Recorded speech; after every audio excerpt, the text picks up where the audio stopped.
Usually there are some non-canon characters from Ninjago that some fans want to see become part of the mainstream storyline, and Seliel, also known as the Phantom Ninja, always gets the most mentions. But what do I think? Could she become canon? Well, to answer the question, yes, kind of.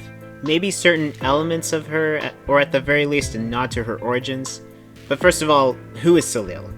Well, she's a character who made her debut in the comic Who is the Phantom Ninja, which allegedly takes place before the episode codenamed Arcturus. In the book, oh yeah, spoiler alert by the way, she was the daughter of the mayor of Nom Village and was inspired by the ninja to become a warrior herself. Although she couldn't use spinjitzu, she used smoke pellets as a weapon to blind her enemies. When General Cryptor led the Ninjroids to attack Nom as part of the Overlord's plan to distract the ninja from Project Arcturus, she donned the identity of the Phantom Ninja to fight them off Batman style. Where are you? Here. When the ninja became involved in removing the occupation, they joined forces with Seliel to a degree, but long story short, they liberated the village, but discovered the true nature of the occupation. She later appeared again in Way of the Departed, when Cole's scar literally turned into a flashlight, and Klaus attempted to use it to unleash the spirits of the Edo sorcerers. The story is still unfinished as of yet, but so far she's protecting Nom from the Skulkin or something. I don't really remember, fam. But I'm sure she'll be in the final fight alongside Cole to tango with these mangoes. Ideally, if they were going to introduce her into the show, they would have to change some of those details.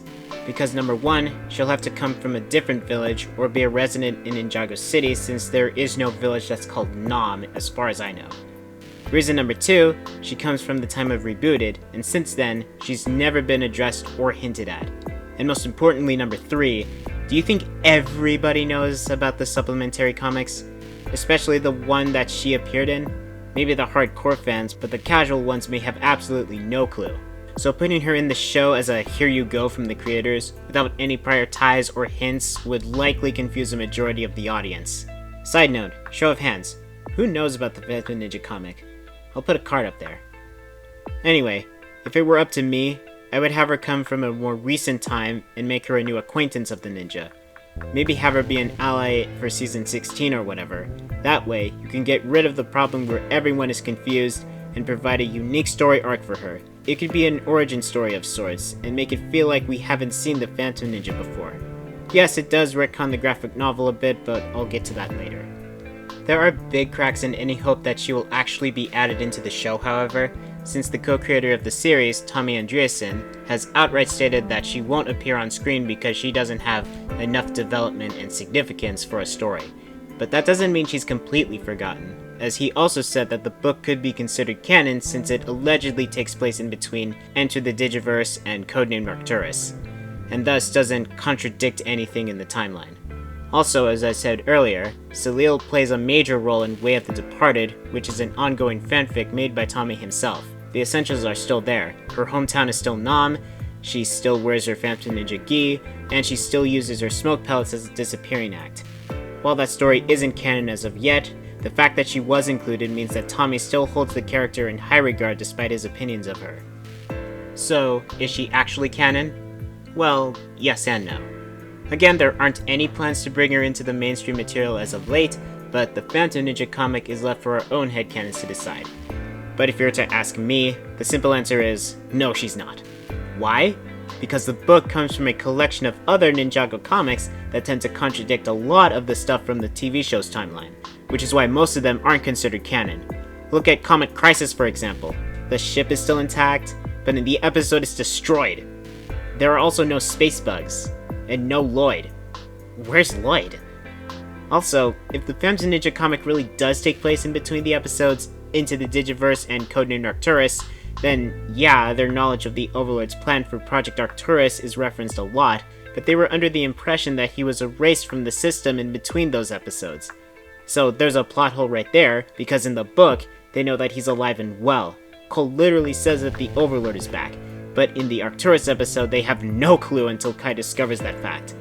Unless they're referring to the Project Arcturus as a contingency plan which is being carried out by Cryptor. Either that or there's something else that I'm glossing over. But yeah, it's things like this that make me consider it a non-canon story.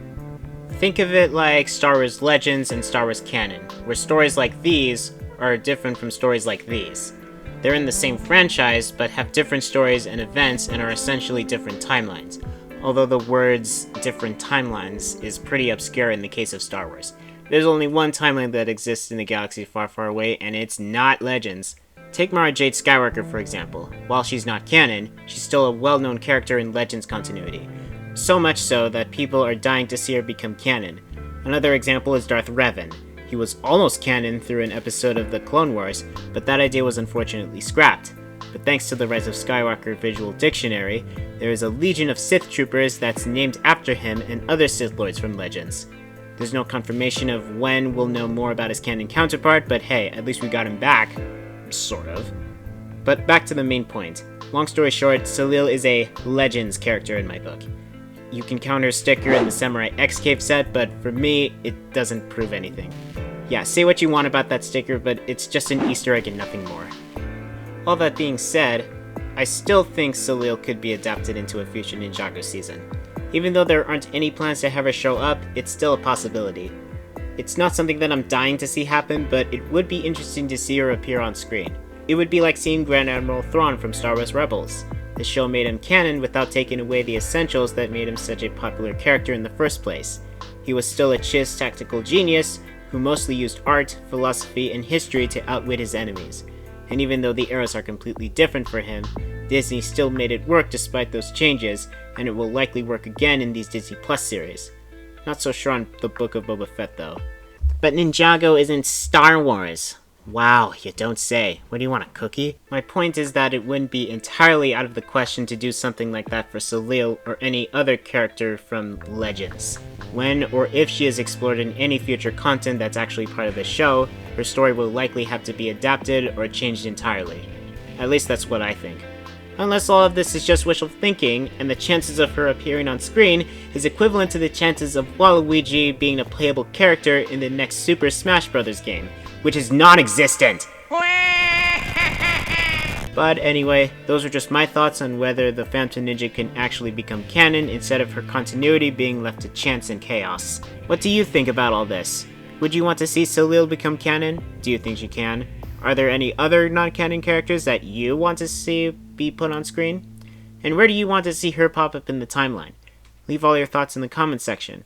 Alright, that's all for today. If you enjoyed the video, then you know what to do. Just hit that like and subscribe button. They're not going anywhere. And don't forget to follow me on Twitter and Instagram. And as always, I'll see you in the next video. Bye bye!